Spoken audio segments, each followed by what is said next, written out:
Masarap na merienda at almusal at masarap din na partner sa kape yung recipe natin for today. So tara na, samahan niyo ako magluto ng cheesy ubi kutsinta.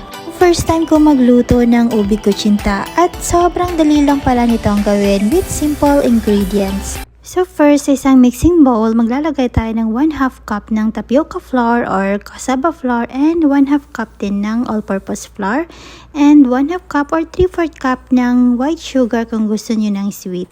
Mix lang natin yung dry ingredients, saka maglalagay tayo dito ng 1 1/4 cup ng water. Maglalagay din tayo ng lye water or lihiya 1 teaspoon. Ito yung magbibigay ng kunat at chewy sa ating kutsinta. Then, lagay din natin yung 1 tablespoon ng OB flavoring.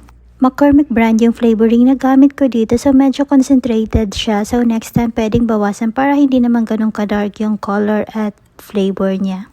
Pwede din naman gumamit ng OB powder. So, yan, mimix lang natin hanggang sa tanggal yung lumps. Then, strain natin yung ating mixture para maging smooth yung ating kutsinta at matanggal na rin yung bubbles. And magpakulo na tayo dito ng tubig. And while waiting, mag-prepare na tayo ng ating puto molder na gagamitin.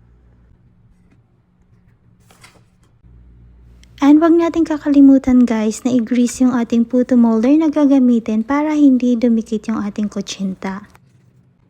And yan guys, lagay na natin yung ating kutsinta mixture sa ating puto molder, mga kalahati lang. Para sa recipe na to guys, nakagawa pala ako ng 12 pieces ng kutsinta, so pwede nyong doblehin yung recipe kung gusto nyo ng mas marami. Ang ganda ng kulay ng ating kutsinta, purple na purple, ito yung favorite na color ng anak ko. So yung recipe na to guys, pwede tong pang negosyo, pwede pang occasion, or di kaya pang merienda sa bahay. So, isa lang na natin sa steamer yung ating kutsinta guys. Steam lang natin for about 15 to 20 minutes.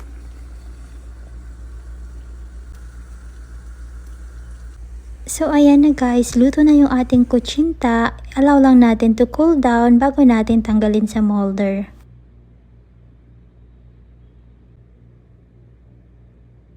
Pag lumamig na guys, pwede natin tanggalin sa molder. Then, maglalagay tayo ng topping. So, for this recipe, grated cheese yung ilalagay ko.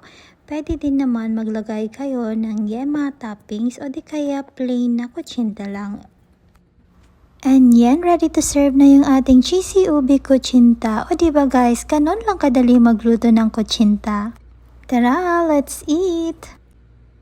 Sana nagustuhan nyo guys yung recipe ko for today. Kung nagustuhan nyo, pa-like or heart naman. Thank you for watching and magpo-post ako ng more OB recipes soon.